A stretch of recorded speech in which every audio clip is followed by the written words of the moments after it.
नमस्कार, मैं हूं दशरथ प्रधान और आप देख रहे हैं छोटा नागपुर लाइव। वाकई में आदिवासी प्रकृति के जो पूजक होते हैं वो कहते हैं कि हम प्रकृति की पूजा करते हैं। आज आपको ऐसे एक पुजारी से मिलाने जा रहे हैं। हम बचपन से किताबों में पढ़ते हैं, ईवीएस में पढ़ते हैं, सड़कों पर लिखा रहता है जल ही जंगल जीवन है और पेड़ लगाइए, जीवन बचाइए, इस तरह की। लेकिन बहुत कम लोग, ना के बराबर लोग जो है कुछ स्टेप लेते हैं, अपने बिजी शेड्यूल से निकल कर जो है पेड़ पौधा लगाते हैं। लेकिन मैडम जो हमारे साथ आज चामी दीदी जुड़ रही हैं, चामी दीदी को पद्मश्री सम्मान मिला, आपको बता दूं। और उनको पर्यावरण के जो क्षेत्र में उन्होंने जो काम किया है उसको लेकर उनको आज पद्मश्री मिला है। और वो अपना जीवन में किस तरह निकली और अपना जीवन में संघर्ष करते हुए अपना जीवन को जो है प्रकृति के लिए सौंप दिया, इस धरती को हरा भरा करने के लिए सौंप दिया, वो कहानी आज आपको जानने के लिए मिलेगी। और ये बहुत बड़ा गौरव का आज दिवस है हमारे क्षेत्र के लिए ही नहीं, पूरे देश भर के लिए, कि आज पर्यावरण के क्षेत्र में चामी दीदी को पद्मश्री मिला। उनका जो 30 साल का जो संघर्ष है, वो संघर्ष का आज कहीं ना कहीं थोड़ा बहुत जो है उनको एक उत्सुकता स्वरूप जो एक फल मिला। तो सभी को जो है आज जो अ, पद्मश्री अवार्ड लेके आए और राष्ट्रपति से भी मिले, बहुत खुश हैं। और मैं कभी नहीं सोची थी कि मैं पद्मश्री अवार्ड ले पाऊंगी बोल करके। और इस से भी हम कम नहीं किए थे कि हम पद्मश्री अवार्ड लेंगे। अपना क्षेत्र को, समस्या को देखते हुए, अपना समाज को देखते हुए, अपना समाज के महिला को देखते हुए इस काम को बीड़ा उठाए थे। और बहुत संघर्ष के बाद हम काम किए। जो आप बताए कि जिस तरह से संघर्ष, पहले भी मैं बहुत इंटरव्यू में बता चुकी हूँ कि कैसे संघर्ष किए हैं। और जो भी ये है, आज संघर्ष का मेहनत फल लाया और आज हम पद्मश्री अवार्ड लेके बहुत खुश है। और भी आगे काम करने का इच्छुक भी हो रहा है। और ये करके ज़्यादा काम करने का अ, मंतव्य भी मन में है कि और क्या क्या हम काम करने से और हम अपना क्षेत्र में काम कर सकते हैं, अपने समाज को सेवा कर सकते हैं, अपना पर्यावरण को हम कैसे बनाए रखने के लिए हम सहयोग कर सकते हैं। दीदी, आप अकेले गई थी लेने के लिए पद्मश्री, लेकिन आपके साथ जो है तमाम सारे समाज के लोग जो है निगाहें टिका के रखे थे कि दीदी ने जो है बहुत से लोग ऐसे होंगे जो आपने शुरुआत किया होगा तो बहुत सारे लोगों ने ये कहा होगा कि ये क्या कर रही हैं, इससे कुछ नहीं होने वाला है। अक्सर समाज के लोग ऐसे बोलते हैं, क्योंकि जब आप ज़मीनी लेवल पे कुछ करते हैं, कुछ अलग करते हैं, तो बहुत लोग सवाल उठाते हैं। ऐसा कुछ आपके साथ हुआ था और आज ऐसे लोग कहाँ हैं? वो लोग आज कुछ संदेश वगैरह, शुभकामनाएं वगैरह दिए क्या? ये जानने के लिए बहुत उत्सुक है। हाँ, तो संघर्ष तो बहुत करना पड़ा। शुरुआत में तो बहुत विरोध हुआ था कि महिला लोग क्या कर सकती है, ये महिला क्या करेगी, तो बदनाम करने के लिए निकली है। बहुत बदनाम के लिए भी कोशिश किया था, फिर हार नहीं माने। कभी कभी मन टूट जाता है कि हम इस काम को छोड़ दें, लेकिन फिर मन नहीं मानता है कि जब एक बार ये समाज के साथ, पब्लिक के साथ, ग्रामीण के साथ एक बार संबंध जुड़ जाने के बाद तोड़ना नहीं चाह रहे थे कि इतना अच्छा हम एक तो संबंध बनाए हैं और आप गायब हो जाएंगे तो सब कोई हंसेगा मेरे लिए कि सही में ही हम लोग जो बोल रहे थे वही काम किए। उसीलिए मन ठान के काम किए। और जो विरोध कर रहा था पहले, जब 2000 में नारी, ये इंदिरा प्रियदर्शनी वृक्ष मित्र पुरस्कार प्राप्त हुआ, तो उस समय सबको ये करके बोला कि हाँ, ये काम अच्छा कर रही है। उसके बाद सभी बुद्धिजीवी भी, ये भी, और जो विरोध कर रहा था वो भी सहयोग देने के लिए आगे आए। और अभी तक वो लोग भी सहयोग कर रहे हैं। और जो क्षेत्र में काम कर रहे हैं, गांव में भी सब कुछ समाज में आ गया है कि एक संस्था के रूप में एक महिला ये जो काम कर रही है। आज महिला लोग जो जागरूक हो रहे हैं, सब कुछ सामने है कि जो आज महिला जो गांव से, घर से नहीं निकलती थी, वो बैंक जा रही है, ब्लॉक जा रही है। जब उस समय रोजगार नहीं करती थी, मुर्गी पालन, बकरी पालन, बहुत कुछ अभी महिला को बदलाव आ रही है। आप लोग देख रहे हैं सामने कि महिला कितना, एक गांव में जाने से कि आज बैठक है हम लोग का ग्रुप में, तो सब कोई हर सप्ताह इकट्ठा हो जाती है और अपना परिवार के लिए विचार करती है।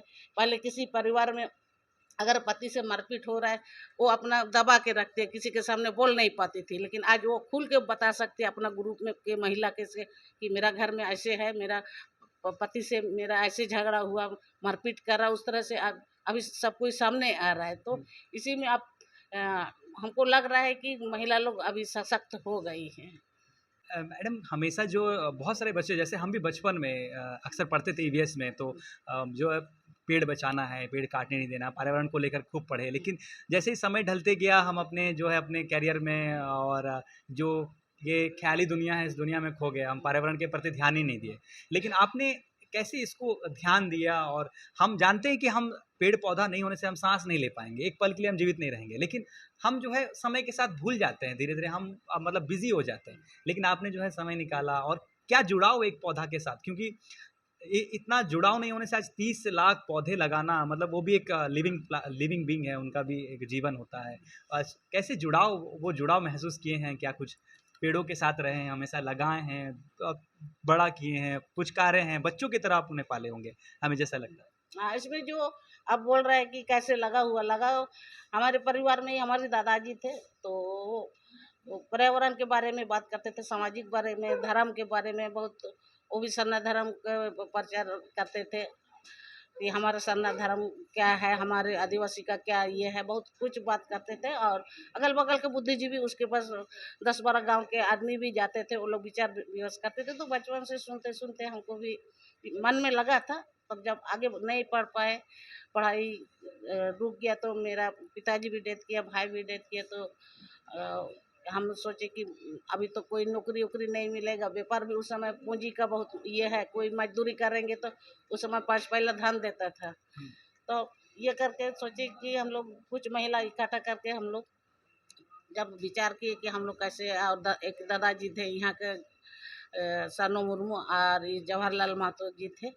तो हम लोग ये करके विचार किए कि हम लोग क्या कर सकते हैं, कैसे ये करते हैं। तो हम लोग, तो हमारे क्षेत्र में हम लोग प्लांटेशन करना चाहते हैं, वृक्ष रोपण करेंगे तो कैसे करेंगे, वो सब विचार करने के बाद हम लोग फॉरेस्ट विभाग गए राजनगर में। तो वहाँ वो हम लोग बोला कि कैसे हम लोग काम करें, तो वो लोग बोला कि पहले आप लोग काम सीखिए कि नर्सरी कैसे करना है, पौधा कैसे तैयार करना है। तो हम लोग काम सीखे, करीब हम लोग 10-15 दिन वहाँ गए, मिट्टी चलनी करना, बालू ये करना, पॉलीथीन में भरना, बीजा कैसे डालना है, कब ये देना है, गोबर देना है, कब पानी देना है, उस तरह से हम लोग काम सीख गए। उसके बाद सामाजिक वानिकी का प्रोजेक्ट चल रहा था उस समय। तो उस समय हम लोग 1 लाख का नर्सरी हम लोग को दिया कि आप लोग तैयार कीजिए, हम लोग पैसा देंगे।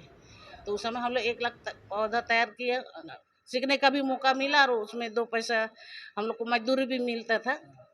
उस समय करीब एक पॉलीथीन ये और पौधा तैयार करने में हम लोग को करीब 1 रुपया देता था उस ये में।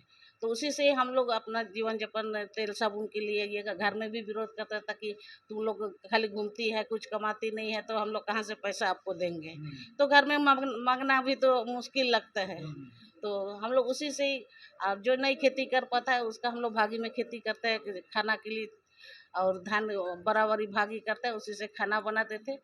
और ये करके हम लोग 89 में ऐसे करते करते 90 में हम लोग पौधा लगाने का काम शुरू किए। जब किसान के यहाँ जाते तो किसान बोलता है कि हम लोग नहीं लगाएंगे पौधा, हम लोग क्या लगाएंगे, तो जमीन सरकार ले लेंगे। बहुत ये करने के बाद बैठक करते हैं, तो हम लोग को बैठक से भी भगा देते थे कि महिला लोग हम लोग बैठक करने नहीं देंगे। उस समय महिला को भी निकलने नहीं देता, पुरुष से भी वो लोग, हम लोग महिला के साथ नहीं बैठक करेंगे। बहुत विरोध करने के बाद हार नहीं माने, हम लोग लगे रहे, और आज ये करके समझाए। और हम लोग जो भी अपना बंजर भूमि, उस समय हम लोग का कोयला जलावन खरीद के जलाना पड़ता था कोयला, और नहीं तो 15 किलोमीटर दूर से लकड़ी लाना पड़ता था। हम भी खुद ढोए हैं 15 किलोमीटर से लकड़ी।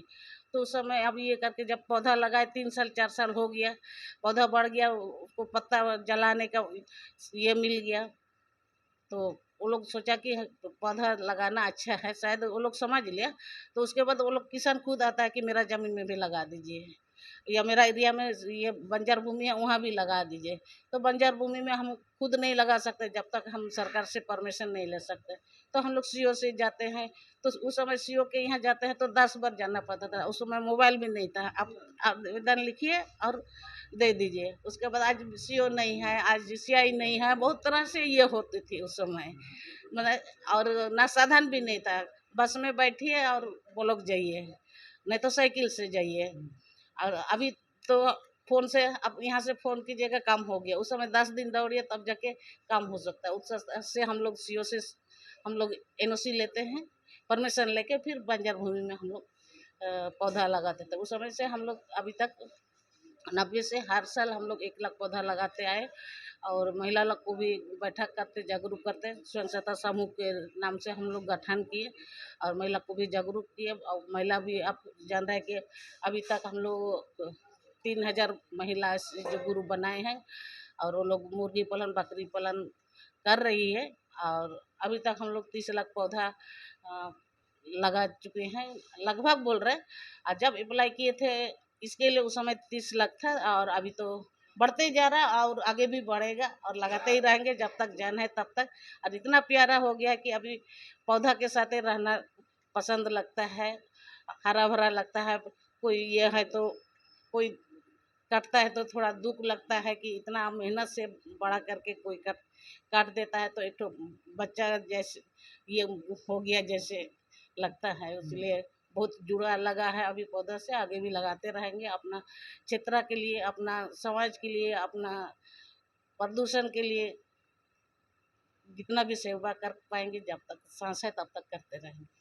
दीदी मेरा अगला सवाल भी वही रहता कि जिस तरह छत्तीसगढ़ में जंगल कट रही है माइनिंग के लिए, इस तरह जगह जगह बहुत जगह कटती है, तो उस समय कैसा लगता होगा आपको मन में कि जो है इसको कैसे बचाया जाए और साथ में डेवलपमेंट भी, साथ में जो कोएग्जिस्टेंस मतलब जैसे कि पेड़ पौधा भी रहे और हमारा डेवलपमेंट भी हो, माइनिंग भी हो, कैसे किया जा सकता है इसको कुछ ऐसे?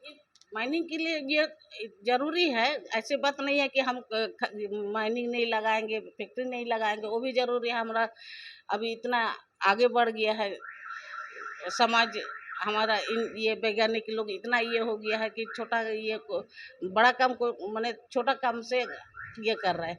लेकिन हम ये नहीं बोल रहे कि पौधा नहीं काटेंगे, बहुत भी ज़रूरत भी है हमारे समाज के लिए, जीवन के लिए, अपना पर ये के लिए ज़रूरत है। लेकिन हम जितना पेड़ काटेंगे उतना पुनर्रोपण करना ज़रूरी है। लेकिन वो समय हम नहीं ले सकते। अभी जो बड़ा हुआ है पौधा वो उतना नहीं दे सकते हैं, लेकिन पुनः हम लोग रोपण कर सकते हैं। यही मेरा कहना है। ये जो भी ये कर रहे हैं, जमीन ये करे पौधा काटे उतना वृक्ष पुनर्रोपण करने से ही हमारा ये आगे बढ़ सकता है। बहुत बहुत धन्यवाद दीदी हमसे जुड़े। और जैसे कि हर किसी को लगाव होता है पर्यावरण के साथ, हर किसी को साथ लगाव होता है, लेकिन हम धीरे धीरे अपनी जो है लाइफ में बिजी हो जाते हैं तो पर्यावरण पर ध्यान नहीं देते। लेकिन आप अपने समय निकाल के अपने जीवन को उसमें उसमें समर्पित कर दिए पर्यावरण के लिए, उसके लिए बहुत बहुत धन्यवाद। क्योंकि आप पर्यावरण वो आपका ना है ना मेरा, वो सबका है। सबको सबको सांस देती है, सबको छाँव देगी, सबको फल देगी, और आप उसके लिए काम कर रहे हैं। बहुत बहुत धन्यवाद। आप सभी को भी रिक्वेस्ट है, यदि आप लोग भी मतलब पर्यावरण के लिए एक कदम उठाना चाहते हैं, छोटा मोटा कदम ही क्यों ना हो, तो एक पौधा ज़रूर लगाइए, कीजिए। कम से कम अपने बर्थडे टाइम में साल भर में एक पौधा लगाइए, कहीं भी लगाइए, और उसका थोड़ा देखभाल कीजिए। बहुत बार ऐसा लगता है कि सुबह-सुबह जब हम स्ट्रेस होके उठते हैं तो यदि पौधा हम पानी डालते हैं तो बहुत स्ट्रेस कम हो जाता है। तो कभी वो महसूस भी करना चाहिए। एसी के नीचे बहुत बार ऐसा है कि तालाब के सामने जब हम पेड़ों के नीचे बैठे रहते हैं तो एसी से भी बहुत अच्छा लगता है, बहुत अच्छा अनुभव होता है। तो वो अनुभव भी ज़रूर कीजिए। बहुत-बहुत धन्यवाद जुड़े रहने के लिए। आप सभी को जोहार।